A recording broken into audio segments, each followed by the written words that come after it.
This is St. Louis on the Air from St. Louis Public Radio. I'm Elaine Cha. I would say use the tools that you have at your disposal. If you have a smartphone, you have everything you need. Literally, the first film that I created, meaning I wrote, directed, and produced it, was shot on an iPhone 8 Plus. Okay. And that is all I needed.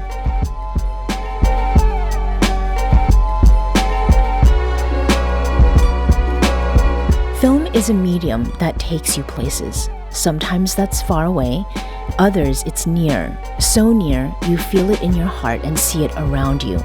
St. Louis native Sharee Silerio has direct experience with each of those. There's a poignant example of that in The Last Repair Shop, a short documentary Sharee worked on as production coordinator and that won an Oscar just this spring. I think a lot of people see a broken thing and they just think it's broken. It could be anything. Maybe it's public schools. Or maybe it's the United States or any other part of the world. Maybe it's just that $20 fiddle found out to swap me. But when we see a broken thing, we think, oh, with a little something here, a little something there, we can fix the part that's broken and make things whole again. It's difficult work. But no matter what, You do whatever it takes because It is one of the best things that humans do. that's why this is not just a musical instrument repair shop. When an instrument breaks, there's a student without an instrument. No, not in our city. Now, the city you're hearing about is Los Angeles, which is where Sharee moved to pursue a career in film as a writer, producer, and director of her own work. And Sharee is now joining us in studio to talk about being part of an Academy Award-winning team and going places to create films that take viewers places they might not know they need to go. Sharee, welcome to St. Louis on the Air. Thank you for having me. So the Last Repair Shop, we just heard a clip from it in the introduction. How is it that you would describe the central message of The Last Repair Shop? For me, the central message of the film is there are all things or all people have something that needs to be healed, and that music or creative expression is an outlet for people to do so. Mm-hmm. Now, this is a film that features several instrument repair technicians at a shop that's part of the Los Angeles Unified School District. And it spotlights a range of students, too. And among them is 12-year-old violinist Portia Brinker. And she's the first LAUSD student we meet. And what Portia says, it really gets, I think, to that message. I love the violin. The hardest things in my life is probably my family's health. Like, everybody's always getting sick back to back. They're like, oh, we have to go to the hospital for them and stuff. Like, wait, I'll hear you play in a minute. I just have to get these medicine for them. You know, I can understand, but it's like okay. Like I guess I'll play by myself. If I didn't have my violin from school, I would probably, I don't know what I would do. Don't even jinx me with that. So she says, don't even jinx me. It's so very typical of a child that age. I'm certainly having a reaction listening to that audio. What is it that made you want to work on The Last Repair Shop? Yeah, so I was proud to be a part of this film because it brings to life the very real challenges that people deal with from day to day. Not just, adults, but also children. I think we forget that, children play and they have fun, but there are also very real things that they are going through and experiencing and growing up. And, being able to work on a film where children have a safe space to express that and to be honest about what it's like to be them. What are some of the things that help them to grow and feel good about themselves and feel like they're, giving something back to the world was a thing that just made me so proud to be a part of the film. But also, people's difficult journeys and what are some of the things that have helped them to get to the other side or to keep going or to maintain hope. And you got involved with this project after it got its start, right? What was it that made you decide this was something that you wanted to work on? Yeah, so I started at Breakwater Studios in 2022. So the film was like shot and started to be made in like 2019. So the first interaction that I had with the film was in the post-production process. So I would sit in with the editor, the amazing Nick Garnham-Wright, to share, thoughts and notes on how things should be structured and, whose story should be told first, how do we transition from this to that. And from the moment I sat down and watched the first, clip of that, I was like, oh my goodness, there's so much heart here. There's so much love. There's so much vulnerability. And that, made me excited to be a part of the process from beginning to end. Mm-hmm. And the actual part that I was able to be a coordinator in, meaning like helping with the shoot, was the end credit scene. And so that was a grand scene with the, the orchestra, everyone, playing their instruments. And the experience was surreal. I literally, just get chills thinking about it because it was just an absolutely beautiful experience from beginning to end. Mm-hmm. And that beautiful experience was recognized by the Academy. And so how did it feel to learn that this film that you'd worked on had won an Oscar? I was absolutely overjoyed. Not just because, this is a thing that filmmakers and people in the entertainment industry work their whole lives for, but just that the story and the people within it were honored, and that, we put all of our hearts and souls into creating an absolutely beautiful film, from how it looks to how the stories are told and the, footage that's in there that supplements the film. Absolutely overjoyed, ecstatic. Proud, excited. That's how I would describe how it felt. And it came relatively early on in your time in Los Angeles, right? Yes. I mean, how did that feel? Under 2 years. I mean, it will be 2 years since I moved to LA this August, which is absolutely wild to me. Yeah. It feels like I'm doing what I'm supposed to be doing when I'm supposed to be doing it. Like, the timing is right. Everything aligned perfectly. So it just, lets me know that it can be done, that you can create work that you care about and that makes a difference on people and impacts people, but also, is recognized by the film world as something that's worthy of being honored. Yeah. So I think I've heard it said that luck is a combination of timing and preparation. Mm-hmm. And so with the work that you had already done, how did The Last Repair Shop align with the filmmaking that you had accomplished already before moving to Los Angeles? Yes, it aligns because for the most part, things that I gravitate towards, projects that I gravitate towards, are about people who've had some of the most troubling or difficult or tragic circumstances in their life, but they found a way either through, writing or, being an artist or some way to get over the other side while also positively impacting other people throughout the process. So at the core of anything I do is really honoring people's truths and creating a safe space for them to be very vulnerable and honest about what is it like to be them, what is it like to be human. And so that's why I really connect to The Last Repair Shop.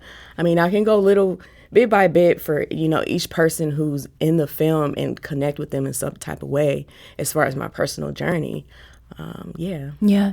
And as far as the specific things that you have made, what are some of the documentary series or short films that you've done that really show that parallel between what people will experience with The Last Repair Shop and the work that you've already done? Yeah, so I wrote, produced, and directed a short documentary called Black Girl Bleu. And in that film, different Black women, all from St. Louis, Missouri, talk about how their mental health challenges have been impacted by the strong Black woman, stereotype. And they share some very difficult moments in their lives, but also how they've been able to overcome those moments.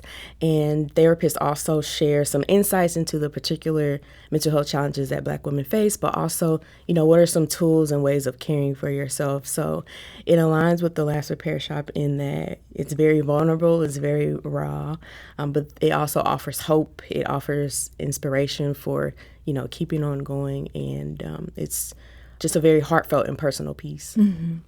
We're talking with St. Louis native Sharee Silerio, a filmmaker who is part of the Oscar-winning team of the documentary short, The Last Repair Shop. Sharee, how is it that you came into filmmaking to begin with? I would have to go back to at probably middle school through elementary school.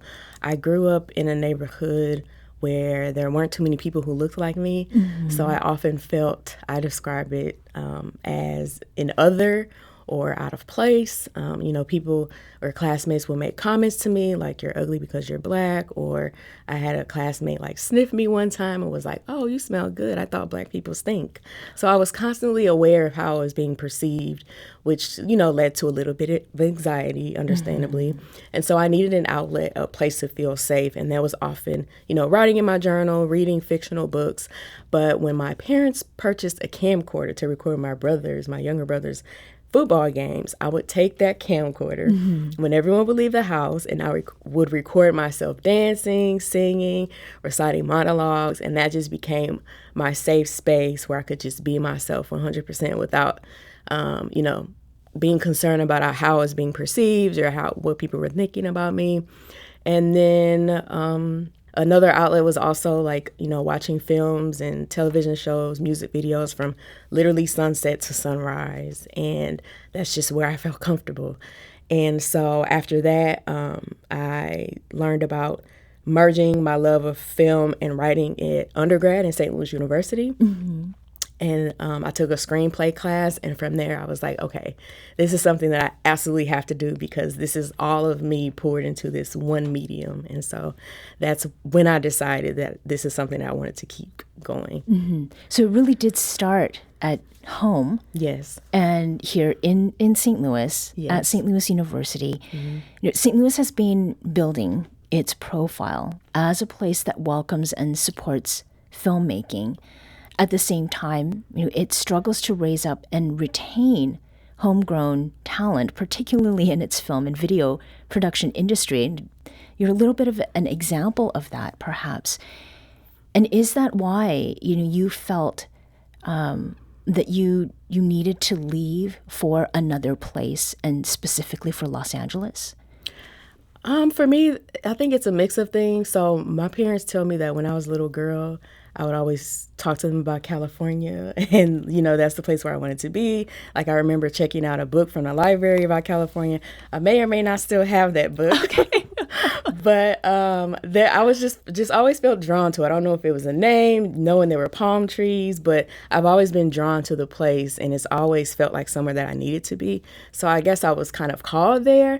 But then, I worked in the film industry in St. Louis, as a production assistant, and I had many friends who are also in the industry. They would often have to go to other cities and states to find work. Mm-hmm. And that was at the time where we didn't have, the film tax incentive. So finding projects here and being able to work consistently was very difficult. And so part of the reason I was like, okay, I want to be able to do this all the time, 365 days a year if I can. Where do I need to go to do that? Right. What place has a beach nearby, has nice weather, palm trees, and of course, California, LA makes absolute sense. So, yeah. Yeah. So we talked on this show about diversity in media, and particularly video and film production, and that diversity in media is an ongoing challenge in St. Louis. While Black people are the largest non-white population here, less than 2% of staff at local commercial video production houses are Black. And it's not for lack of interest among Black St. Louisans, but there is inequitable access to adequate training. And then there's also gatekeeping around on-set opportunities. When I was looking through the list of jobs you have done a lot. Mm-hmm. Is that lack of access part of the reason you had to sort of become like a Jack or Jill of all trades?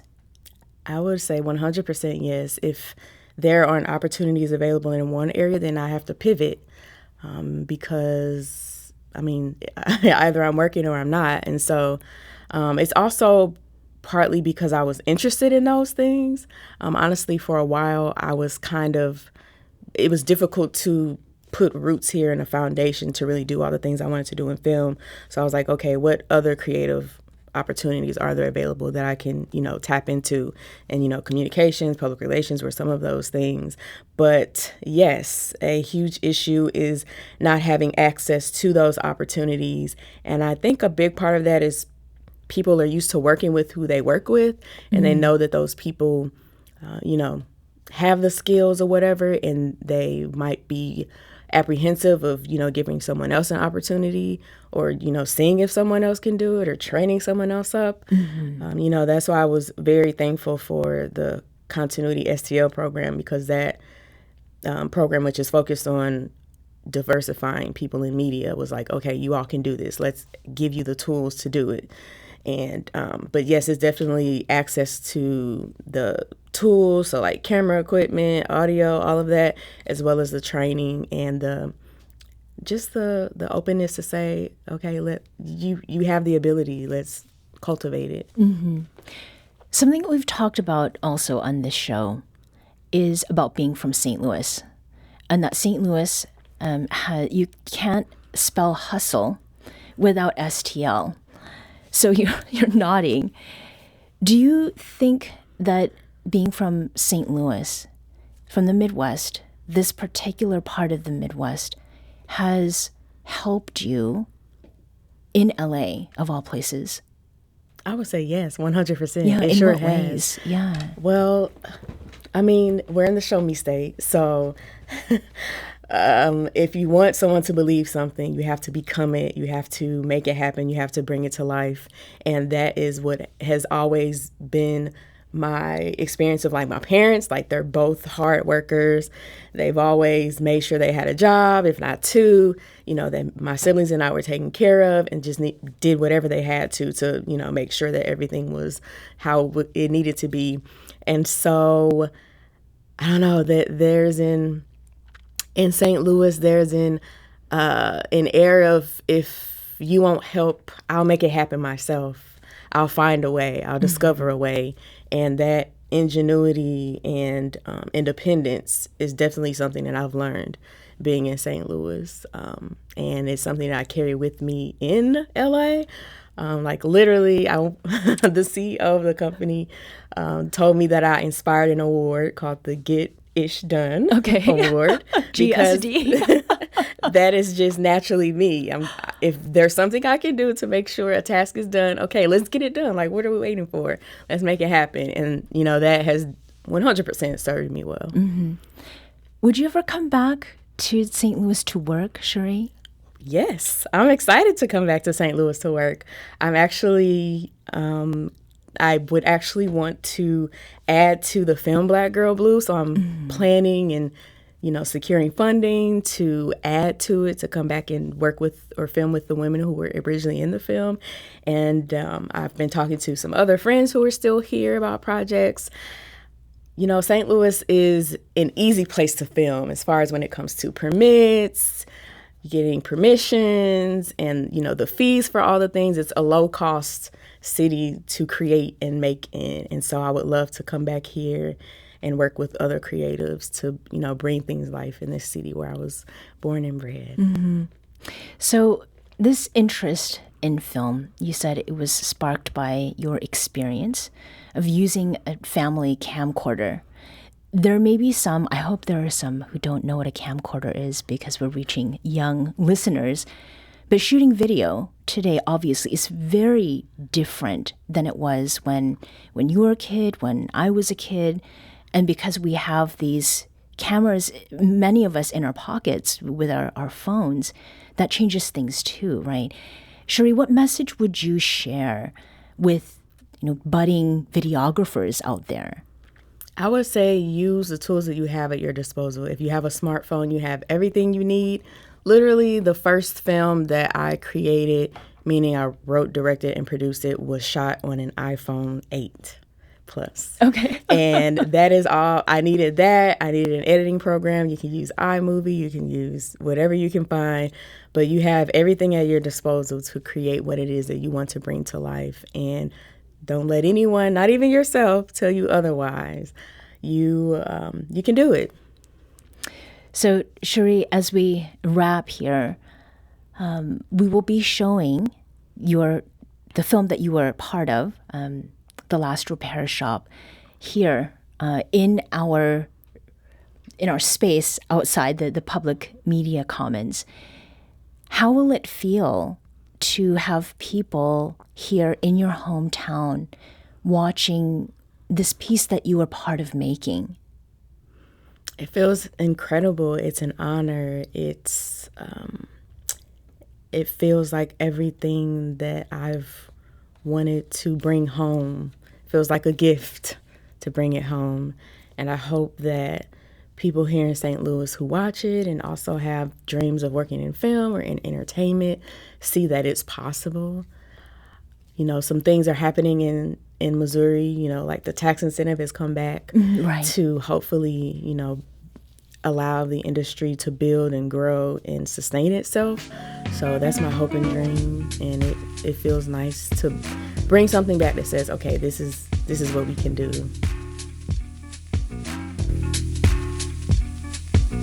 Sharee, thank you so much for joining us today, and welcome back home.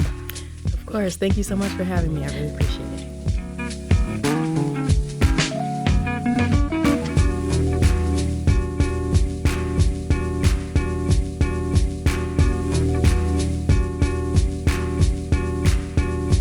This episode was produced by Emily Woodbury. Audio engineering and podcast design by Aaron Dorr. Our executive producer is Alex Hoyer. St. Louis on the Air is a production of St. Louis Public Radio.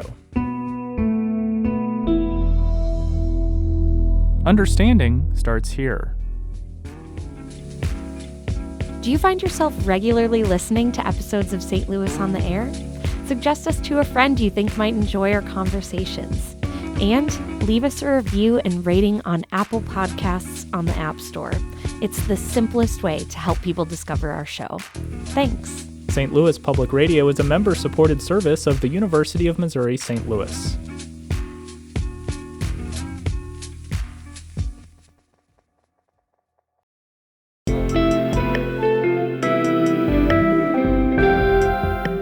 The Gateway brings you the day's news each weekday from around the St. Louis region and the state capitals in Jefferson City. Our schools are accredited. We don't need this bill. And Springfield. How many more years must pass before lawmakers see time is of the essence? I'm Abby Larico. Join me each weekday for The Gateway on the STLPR app or wherever you get podcasts.